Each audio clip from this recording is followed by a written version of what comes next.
Shalom Yasharallah, giving all praise and glory to the Most High Power of Abraham, Isaac, and Jacob. He's worthy to be praised for everything. I'm going to continue on the lesson I started on. I hope you've been reviewing about being Edomized and dealing with being Edomish, being involved in Edomism and Edomization, resulting in Edom in our nation, or the 12 tribes of Israel.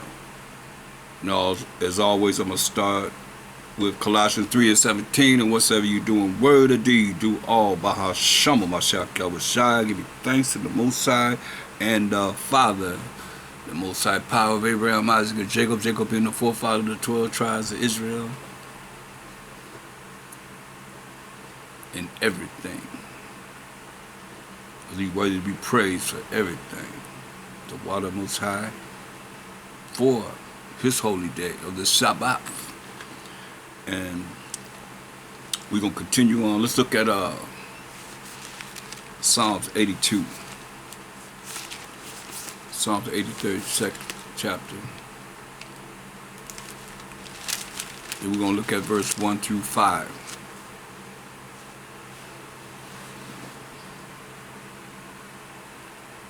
The Most High standeth in the congregation of the mighty. He judges among the gods. He judges among the gods of the nations. Because they're nothing to him. How long will you judge unjustly and accept the purses of the wicked? Defend the poor and fatherless. Do justice to the afflicted and needy. Deliver the poor and needy. Rid them out of the hand of the wicked. That's where we at.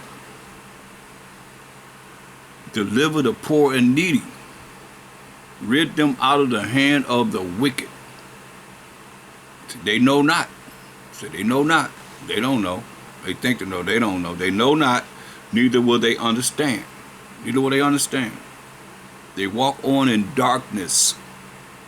You know, I've showed you how the Most High told Esau in Isaiah 47:5, keep thee silent, shut up, and get thee in the darkness. And when they got in the darkness, they put the people in gross darkness, Isaiah 60:2. So this is what you're looking at. They know not, neither will they understand. They walk on in darkness, ignorance. All the foundations of the earth are out of course, you see. So it's out of course because those that are running it, as I showed you at this time, the Most High, you got to look at it. Look at Daniel 4:17. See how they running the earth concerning the Most High's laws, statutes, commandments, or have they made their own penal codes and laws that they going by, that everybody got to follow, and everybody been trained as robots to say you got to follow the law of the land, but they don't follow the law of the Most High because they taught that we're not under His law. Therefore, that people are taught that we don't have to follow the Most High, but we got to follow the so-called white man with his laws, or whatever nation that we've been scattered in amongst all the nations of the earth, that He's going to gather us from all four corners of the earth. We got to follow whatever they tell us to do. That's been programmed in our mind. So, and they programmed not to follow the Most High. But listen, go to Daniel 4:17. It says, this matter is by the decree of the watchers and the demand by the word of the holy ones, to the intent that we the living, may know that the Most High ruleth in where? In the kingdom of men, right? And giveth it to whomsoever He will, and set it up over it the basis of men. And I read to you the definition of Caucasian. It says Caucasoid. It says, and Caucasoid said a member of a subspecies of mankind. So we said he set up over it the basis of men. So he warned us. If you go to this lesson, you see that he warned us about keeping his laws, statutes, commandments, or he gonna put the worst of the heathen over us, in the most wicked in all the world, and the lawless nation, the lawless people. That's why they're not gonna come back to the laws of the Most High. When you look, if you stay to hear what the scriptures is saying, as he prophesied in this Bible, to show you that this is real, because exactly what he said is gonna happen without a shadow of a doubt. That's why he say, hey, his word not gonna come back void. When he sent his word out, it's not coming back void. Believe this. So he said he ruleth in the kingdom of men, right? And set up over it the basis of men. So let's look at Luke the 4th chapter. Just showing you in the spirit, hopefully you can see Mashiach, he's fasting for 40 days and 40 nights. And mind you, as it tells you in Numbers the 4th chapter, the ministry started at 30 years old. That's why he's 30 years old when he started his ministry as a man, 30 to 50. Then you pass 50, 51, then you become an elder. But let's look at Luke the 4th chapter and the 5th verse. It's, and the devil, taking it up into a high mountain, showed unto him all the kingdoms of the world in a moment of time. So this kingdom that we're in now was not excluded. He showed him all the kingdoms of the world in a moment of time. Right? And the devil said unto him, all this power will I give thee, and the glory of them, for that is delivered unto me, and to whomsoever I will I give it. Right? But we just read, the Most High said that he ruleth in the kingdom of men. Most High said he ruled in the kingdom of men. Right? So he's giving it to the devil. As you said what he said. For that is delivered unto me. Remember he said give it to the bases of men. So nobody more base than him. But he got to deal with him making somebody else base like him. Like I said, Caucasoid, a member of a subspecies of man, below all mankind. That's base. So this is just the truth, you know what I mean? We have to wear it because we're going to see what happened to us. I want you to feel the same way you feel about the Caucasians being what they say about themselves and Webster's Encyclopedic Unabridged Dictionary of the English Language. Caucasian, Caucasoid, other pertaining to the Caucasus mountain range, other related to the non-Indo-European, non-Turkic languages of the Caucasus region, a person having Caucasoid characteristics, a white person. So Caucasoid is a member of a subspecies of mankind, including the light-skinned peoples of Europe, North Africa, East Asia, and India, and their descendants in other parts of the world, right? Other belonging to this subspecies, Caucasian. This comes from the Webster's Encyclopedic Unabridged Dictionary of the English Language. There it is. I mean, there it is. So this is what they're saying, you see? This is what they're saying. I didn't make it up. So Satan said, the devil said to Mashiach Yahushua as he fasted 40 days and week, and the devil said unto him, all this power, it's Luke 4 and 6, will I give ye, and the glory of them, for that is delivered unto me, and whomsoever I will, I give it. He said, it's a condition though. If thou therefore wilt worship me, all shall be thine. Right? So, what do you think these kingdoms are doing? You think they worshiping the Most High? You're going to find out that they don't know nothing about the Most High power of Abraham, Isaac, and Jacob. And if they were following these laws, then the world will be different. Because that's what we're going to be ruling under, the Most High's laws. When the kingdom comes, and the Mashiach answered and said to him, get thee behind me, Satan. Remember it said, Verse 5 said, and the devil. Now you know, the devil, Satan, the dragon, the beast, Esau, the serpent, all of them are the same in spirit. That's why he said, get thee behind me, Satan, for it is written, thou shalt worship the Most High thy power, and him only shalt thou serve. He talking to the devil, talking to Satan. All y'all think that he can have free reign to do whatever the hell he want to do. No, he's talking to him. He said, get thee behind me, Satan, for it is written, thou shalt worship the Most High thy power, your power, and him only shalt thou serve. You see? So, they had to bow down to worship Satan. So now when you go to 1 Corinthians 10, we're gonna get into it. We're gonna look at a lot of different scenarios scenarios of what it is that has happened with our people in the transformation of being an Israelite to not knowing who we are. I got 105 different identities asking brothers, what's your race? What's your nationality? So that's the lost 12 tribes of Israel, point blank. No other nation, show me anybody in this world. You start now and ask people what's their race. See if you come up with that many identities from any other people in this world. Just us. Now, this is what has happened. And I challenge you to make it mean something different. So, go to 2 Corinthians 11 and verse 14. Let's look at verse 14. It says, and no marvel,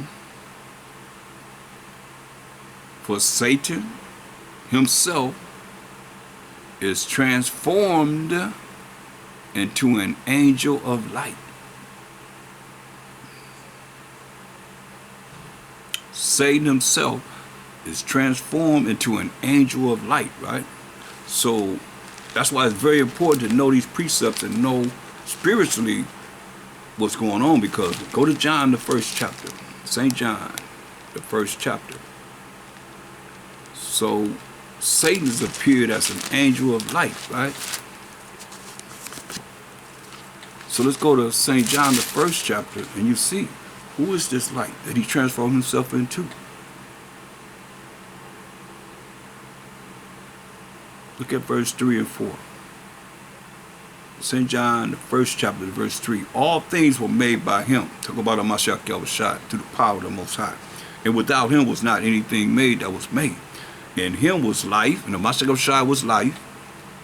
That's why he said, I'm the way, the truth, and the life. I'm the way to show you how to follow the truth, which is the laws of the Most High. Psalms 119, 142. Thy righteousness is an everlasting righteousness, and thy law is the truth. So he's the way to show us how to follow the truth, which is the laws of the Most High. It's going to lead to everlasting life. That's what it's talking about. It says, all things were made by him, and without him was not anything made that was made. In him was life, and the life was the light of men. You see? And his life was the light of men. And the light shineth in darkness, and the darkness comprehended not. So he's in the Roman Empire, and he's dealing with Israelites that him coming in the world, it was against the law to even call yourself an Israelite. That's in 2 Maccabees 6 and 6. If you go back, you see we went over this already. So that's in the Greek Empire. Now he's in the Roman Empire, hundreds of years after, it was against the law to call yourself an Israelite. So that's why you see Paul going out to the Israelites in the different lands that will call themselves by different lands. Like I'm telling you, got 105 different identities of who we are as a nation, a race. You see, no different. That's why you got Corinthians, Philippians, Thessalonians, all the different people that's naming themselves by the lands that they live in. See, and the light shineth in darkness. So he's the light. He's the light that's shining in darkness, right? Darkness is ignorance, not knowing. In the darkness, the people that are in darkness, not knowing, ignorant, comprehend it not. They're not going to be able to comprehend the light, right? So Satan appeared as an angel of light. Keep that in mind. That's why we hear precept. Now, what is this light? First and foremost, Proverbs 6:23. Proverbs 6:23.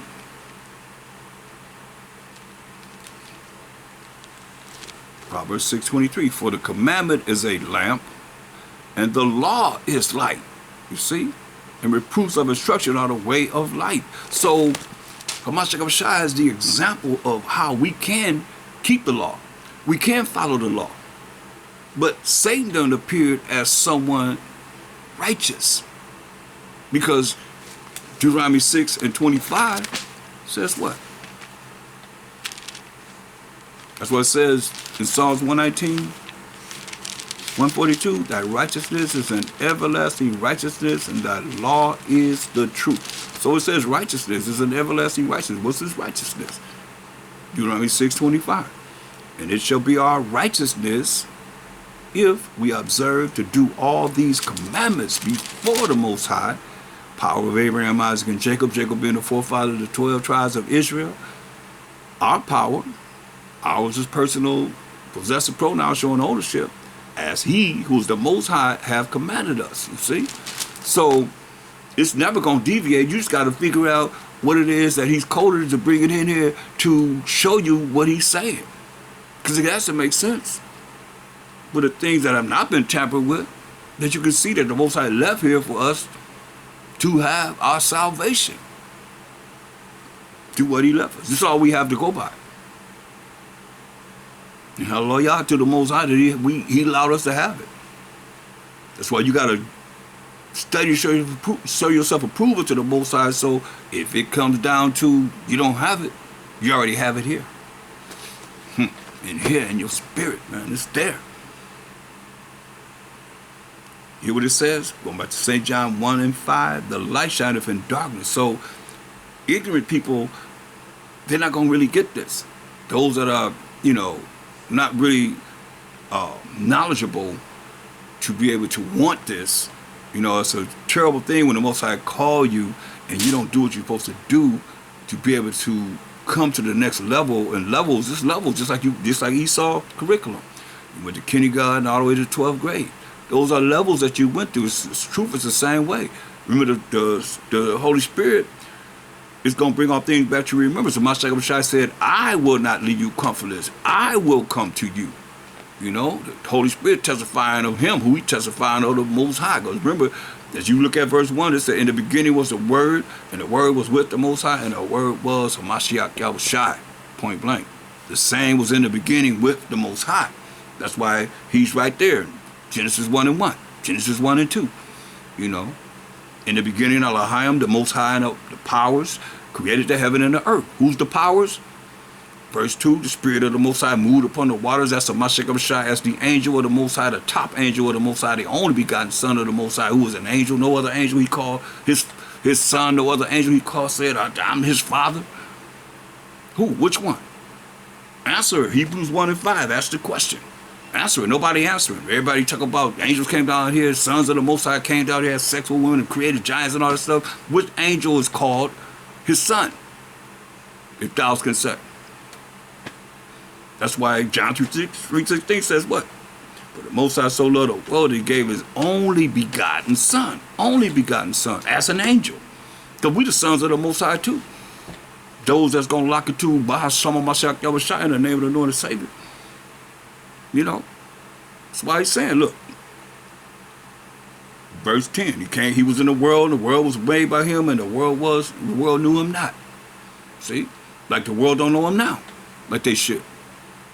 He came into his own, and his own received him not, right?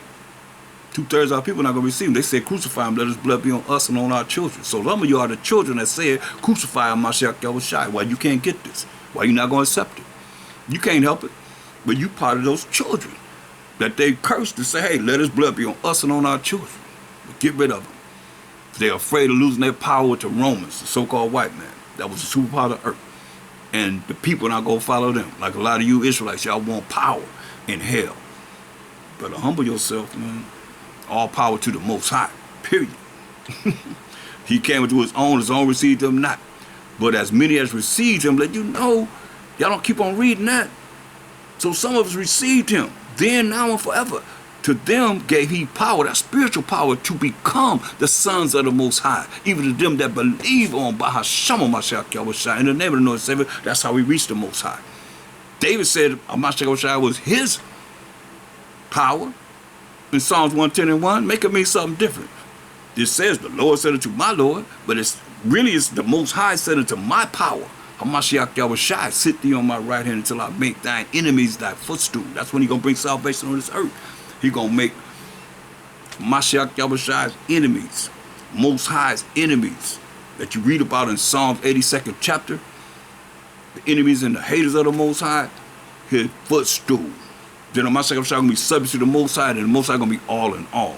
That's why you better look at this and find out whatever it is. You read this Bible, and you see anything that's for the Most High, first and foremost, you better lock in. You see anything for Mashiach Yahushua next, you better lock in. Then us. Because the last I read, he told Moses, I can make a nation out of you, Moses. His ways and thoughts, not our ways and thoughts. If he changed his mind and said, he told John the Baptist, what did he say? I'll raise up some stones to be my people. Who are you to tell me or tell the Most High, before the Most High, you know you going into the kingdom because of whatever you done. Whatever we done, we ain't did nothing as we ought to be. Better humble yourself. He want a broken and contrite spirit. Don't make him humble you. That ain't gonna be nothing nice. That ain't gonna be nothing, well, would it be nice in his way? Because nice don't mean, something good. It's gonna be terrible. It's gonna be terrible, y'all. It's gonna be terrible. So you see, Satan then appeared as an angel of light. He appeared as someone that's teaching the laws of the Most High, or some way mixing it in with good and evil. Because that's what we ate of, the tree of the knowledge of good and evil. So therefore we got to deal with the serpent, the devil, the beast, the spirit of Esau, the Edomites, and those that have bowed down to worship Satan, all of them. Not only them, our people, 2/3 of our people, the other nations, they idolatry, and all the things that they do. We got to deal with all of this, because we ate of the tree of the knowledge of good and evil. And he put swords around the tree of life, so it's ready. It's ready, but you can't get it. You got to work to make it there. Most High will be worthy. So going back to 2 Corinthians 11 and verse 14, it says, for no marvel, for Satan himself is transformed into an angel of light. That's something. Transform himself into an angel of light. Look at verse 13. It says, for such are false apostles, deceitful workers, transforming themselves into the apostles of Mashiach. Like these pork-chop eating preachers. They got a big issue with we as the Hebrew Israelites coming at them with their false doctrine, teaching our people wrong. When this book is our book, this is our story. It ain't his story, it's our story. It ain't no theologian school, which you could say is cemetery schools, because you go in dead, you come out deader, because they programmed you to be a certain way. Why you don't know this Bible? You wasn't called to bring forth this Bible. That's why it says, but such are false apostles, deceitful workers, lying to the people, transforming themselves into the apostles of Mashiach. He told us about you. Matthew 24:24. He told us all about you. It's all here. Think about it. Matthew 24:24. There shall arise false Mashiachim, false Christ, like Christians. Don't they have Christ in their name? Identity? There shall arise false Christs and false prophets, and shall show great signs and wonders, insomuch that if it were possible, they shall deceive the very elect. He said, behold, I have told you before. Before it happens, say, I've told you. Gonna be false Mashiachim. That's the Hebrew. And false prophets, like these teachers. And shall show great signs and wonders, insomuch that if it were possible. That's why it's sad, because I've seen many great signs and wonders that have come on this earth. And I'm rolling with brothers thinking that they elect, but if it were possible, they shall deceive the very elect. They went over with it. Signs and wonders, they went with the signs and wonders. Behold, I have told you before. So, don't think it's strange that these things are happening, but they're going to stand before Mashiach Yahushua. That's why I said they're going to be doing signs and wonders. People go for the numbers, they go for the things that would make it seem like it is something holy. They're going to stand before Mashiach Yahushua and give an account in the day of judgment. And they're going to say, hey, we cast out devils in thy name. We did many things in thy name. He going to say, depart from me, you that work iniquity. I never knew you. That's pretty deep. That's pretty deep. That's pretty deep. Because people are going to follow those that are doing miracles and signs and wonders and so forth, and not really know that they're not tapped in with a Mashiach Yahushua. Because you're going to say, hey, if you ain't really dealing with keeping the law, statutes, commandments of the Most High, you're going to be the least in the kingdom of heaven, as it is written. Could say. So, Satan appeared as an angel of light, fooling the whole world. You can't deny it. Look, this is why our people are Edominized and dealing with Edomish.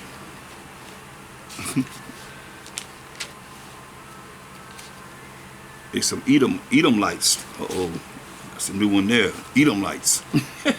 Edomites. Go to 1 Maccabees 3:48. Mashiach Shai said, he's the light that shineth in darkness, and the darkness comprehended it not, right? So 1 Maccabees 3:48, it says, in the Apocrypha, which is 14 books that the Protestant churches took out. 1 Maccabees 3:48, it said, and laid open the book of the law, laid open the Bible, wherein the heathen had sought to paint the likeness of their images. So they open up the Bible. It says, wherein the heathen had sought to paint the likeness of their images, right? Here it is right here. It says, Holy Bible. Here it is right here. In the beginning, God created the heaven and the earth. Heaven and earth, right?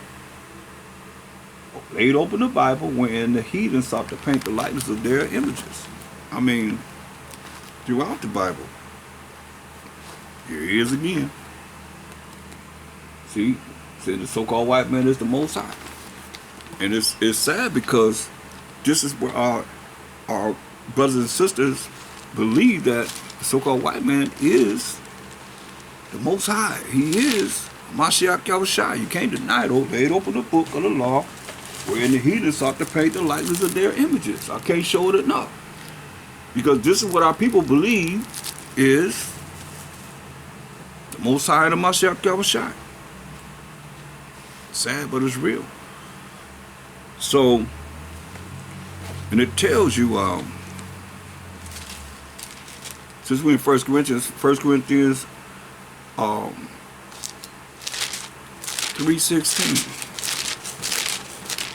1 Corinthians 3:16. It says, know ye not that ye are the temple of the Most High, we as the children of Israel, and that the Spirit of the Most High dwelleth in you? If any man defile the temple of the Most High, him shall the Most High destroy, for the temple of the Most High is holy, which temple ye are, right? So, us being the temple of the Most High, and we knowing that we the temple of the Most High, the Spirit of the Most High dwelleth in us as the children of Israel, what has they done? I mean, first and foremost, you see what they've done. They opened up the book of the Bible, and they painted the likeness of their images. That's why it says in 2 Thessalonians 2, and you're gonna see all this come to play from the past to where we at now. 2 Thessalonians 2 and 3. Let no man deceive you by any means, for that day shall not come except there come a falling away first. We fell in 70 AD, and that man of sin be revealed. Who is in charge? At this time we're reading this in Thessalonians. Who is the superpower of earth? The Romans, so-called white man. The son of perdition. Who is the son of perdition? Who opposes and exalted himself above all that is called the Most High. I just showed you the book, the Bible, and this picture was in it. It's all in it. Representing my sacrifice too. Who opposes and exalted himself above all that is called the Most High, or that is worship, so that he, as the Most High, sitteth in the temple of the Most High. I just show you the temple of the Most High is we the children of Israel, showing himself that he is the Most High. I just showed you that in picture form. Now bring it to the table and make it mean something different. I just showed you. He's showing himself that he is the Most High. Remember it says that they laid open the book of the Bible, the book of the law, that y'all say we not under. But it's nothing but rules and regulations. Do this, don't do this. Commandments, commandments, commandments. Orders, orders, orders. Rules and regulations. Laws, laws, laws. So he sitteth in the temple of the Most High. He sitteth amongst the children of Israel, showing himself that he is the Most High. If it's not him, then who is? I know the earth. Last I read, Job 9:24 says, the earth is given to the hand of the wicked. He covered the faces of the judges thereof. If not, when, who is he? Most High warned us. If you look at this lesson from the beginning, he warned us he will give us to the worst of the heathen. They told you in their definition of themselves that they are subspecies of mankind. That's what they said. In Webster's Webster's Encyclopedia Unabridged Dictionary of the English Language. I ain't write it. I ain't know nothing about it. But I read. And I read it. It's like, whoa, okay. So now what I want to do, I want to take you on the journey of our plight. And I want to look at something that's called the infamous Willie Lynch letter. And I'm going to read some passages from it. It says, this speech was delivered by a white slave owner, William Lynch, in 1712. It says, gentlemen, I greet you here on the banks of the James River as our power 1,712. It's kind of like distorted. It's old, but it's kind of distorted, so Salakia. Excuse me. First, I shall thank you for the gentlemen of the colony of Virginia for bringing me here. I am here to help you solve some of your problems with slaves. The invitation reached me on my modest plantation in the West Indies, where I have experience with some of the newest and still the oldest methods of controlling the control of slaves. Ancient Rome would envy us. See, ancient Rome, we just read in ancient Rome. When we read in Corinthians and Thessalonians and, the scriptures we just read. Or you just read in all the different passages that Paul sent out letters to or went to, that's ancient Rome. What he's talking about. Who we fell to completely in 70 AD. Ancient Rome would envy us if my program is implemented. As our boat sailed south of the James River, named for our illustrious king, whose version of the Bible we cherish, I saw enough to know that your problem is not unique. While Rome used cords of wood as crosses for standing human bodies along its highways in great numbers, you are here using the tree and the rope on occasion. I caught the whiff of a dead slave hanging from a tree a couple of miles back. You are not only losing valuable stock by hangings, you are having uprising. Slaves are running away. Your crops are sometimes left in the fields too long for maximum profit. You suffer occasional fires. Your animals are killed. Gentlemen, you know what your problems are? I do not need to enumerate your problems. I am here to introduce you to a method of solving them. In my bag here, I have a foolproof method for controlling your black slaves.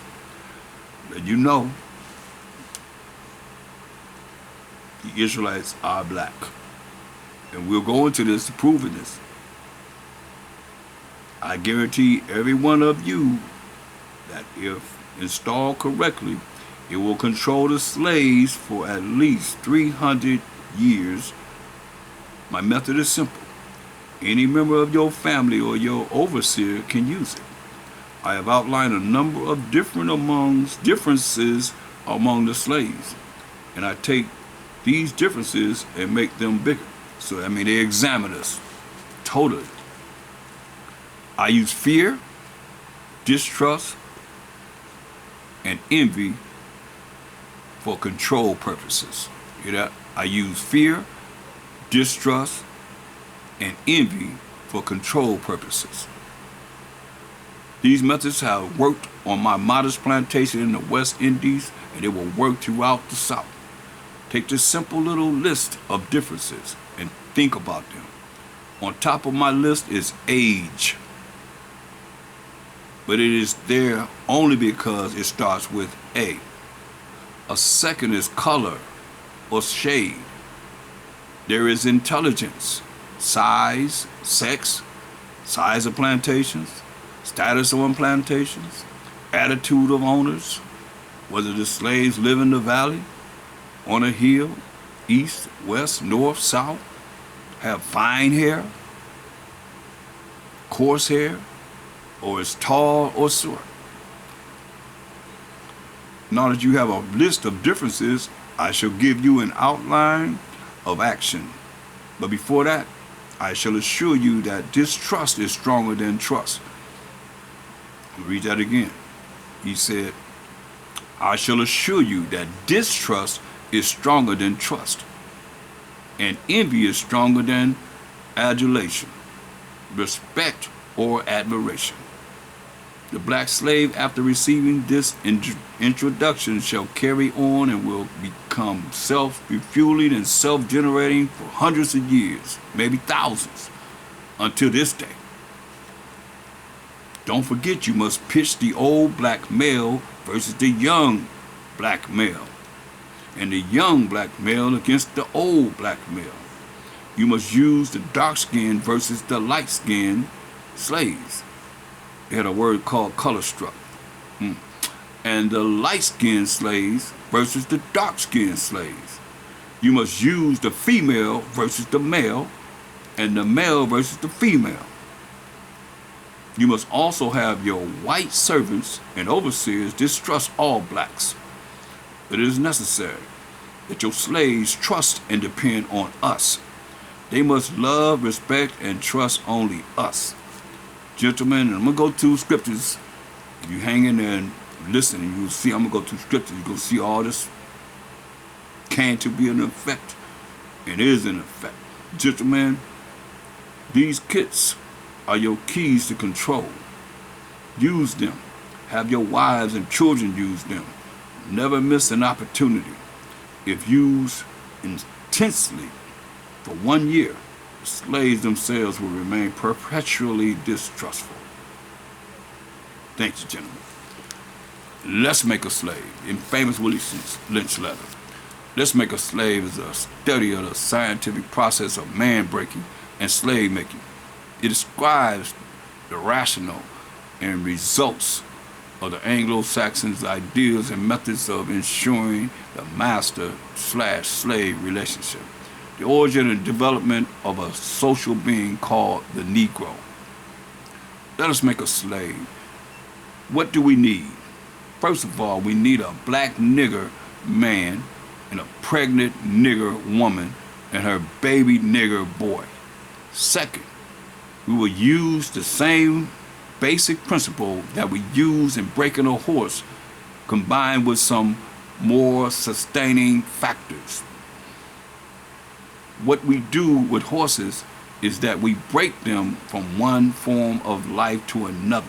That is, we reduce them from their natural state and nature, whereas nature provides them with the natural capacity to take care of their needs and the needs of their offspring. We break that natural string of independence from them and thereby create a dependency state so that we may be able to get from them useful production for our business and pleasure. Cardinal principles for making a Negro. For fear that our future generations that we in now may not understand the principles of breaking both of the beasts together, the nigger and the horse, we understand that short-range planning economics results in periodic economic chaos, so that to avoid turmoil in the economy, it requires us to have breadth and depth in long-range comprehensive planning, articulating both skill, sharp perception. We lay down the following principles for long-range comprehensive economic planning. Number one, both horse and nigger are no good to the economy in the wild or natural state. Number two, both must be broken and tied together for orderly production. Number three, for orderly future, special and particular attention must be paid to the female and the youngest offspring. Both must be crossbred to produce a variety and division of labor. Both must be taught to respond to a peculiar new language. Psychological and physical instruction of containment must be created for both.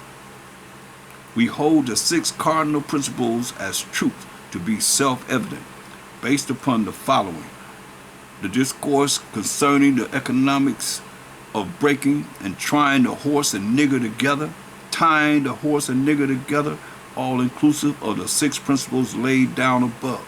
Accordingly, both a wild horse and a wild or natural nigger is dangerous, even if captured, but they will have the tendency to seek their customary freedom, and in doing so might kill you in your sleep. You cannot rest. They sleep while you are awake, and are awake while you are asleep. They are dangerous near the family house, and it requires too much labor to watch them away from the house. Above all, you cannot get them to work in this natural state. Hence, both the horse and the nigger must be broken. That is, break them from one form of mental life to another. Keep the body, take the mind. In other words, break the will to resist. Now, the breaking process is the same for both the horse and the nigger, only slightly varying in degrees. But as we said before, there is an art in long-range economic planning. You must keep your eye and thoughts on the female and the offspring of the horse and the nigger. A brief discourse in offspring development will shed light on the key to sound economic principles. Pay little attention to the generation of original breaking, but concentrate on future generation. Therefore, if you break the female mother, she will break the offspring in its early years of development. And when the offspring is old enough to work, she will deliver it up to you. But her normal female protective tendencies will have been lost in the original breaking process. For example, take the case of the wild stud horse. A female horse and an already infant horse, and carry the breaking process with two captured nigger males in their natural state. A pregnant nigger woman with her infant offspring. Take the stud horse, break him for limited containment. Completely break the female horse until she becomes very gentle, whereas you or anybody can ride her in comfort. Breed the mare and the stud until you have the desired offspring. Then you can turn the stud to freedom until you need him again. Train the female horse whereby she will eat out of your hand, and she will in turn train the infant horse to eat out of your hand also. When it comes to breaking an uncivilized nigger, use the same process, but vary the degree and step up the pressure, so as to do a complete reversal of the mind. Take the meanest and most restless nigger, strip him off of his clothes in front of the female and the nigger infant. Tar and feather him, tie each leg to a different horse faced in opposite directions. Set him on fire and beat the horses to pull him apart in front of the remaining niggers. The next step is to take a bullwhip and beat the remaining nigger male to the point of death in front of the female and the infant. Don't kill him, but put the fear of the Most High in him. But he can be useful for future breeding. The breaking process of the African woman. Take the female and run a series of tests on her to see if she will submit to your desires willingly. Test her in every way, because she is the most important factor for good economics. If she shows any signs of resistance in submitting completely to your will, do not hesitate to use the bullwhip on her to extract the last bit of bitch out of her. Take care not to kill her, but in doing so, you spoil good economic. When in complete submission, she will train her offspring in the early years to submit to labor when they become of age. Understanding is the best thing. Therefore, we shall go deeper into this area of the subject matter concerning what we have produced here in this breaking process of the female nigger. We have reserved the relationships in her natural uncivilized state. She would have a strong dependency on the uncivilized nigger male, and she would have a limited protective tendency toward her independent male offspring, and would raise female offspring to be dependent like her. Nature had provided for this type of balance. We reserved nature for burning and pulling one civilized nigger apart and bullwhipping the other to the point of death, all in her presence. By her being left alone, unprotected, with the male image destroyed, the ordeal caused her to move from her psychological dependent state to a frozen independent state. In this frozen psychological state of independence, she will raise her male and female offspring in reverse roles.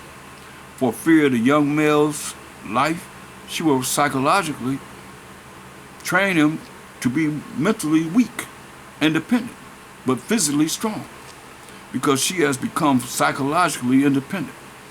She will train her female offspring to be psychologically independent. What have you got? You got the nigger woman out front and the nigger man behind and scared. This is a perfect situation for sound sleep and economics. Before the breaking process, we had to be all alertly on guard at all times. Now we can sleep soundly. For out of frozen fear, this woman stands guard for you and for us. He cannot get past her early infant slave molding process. He is a good tool, now ready to be tied to the horse at a tender age. By the time a nigger boy reaches the age of 16, he is soundly broken in and ready for a long life of sound and efficient work and the reproduction of the unit of good labor force. Continually, through the breaking process of uncivilized savage niggers, by throwing the nigger female savage into a frozen psychological state of independence, by killing of the protective male image, and by creating a submissive, dependent mind of the nigger male slave, we have created an orbiting cycle that turns on its own axis forever, unless a phenomenon occurs and reshifts the positions of the male and female slaves. We show what we mean by example. Take the case of the two economic slave units and examine them closely. And that phenomenon has happened with us learning this truth. The Negro marriage unit. We breed two niggers males with two nigger females. Then we take the nigger females away from them and keep them moving and working. Say the one nigger female bears a nigger female and the other bears a nigger male. Both nigger females, being without influence of the nigger male image, frozen within independent psychology, will raise their offspring into reverse positions. The one with the female offspring will teach her to be like herself, independent and negotiable. We negotiate with her through her, by her, and initiate her at will.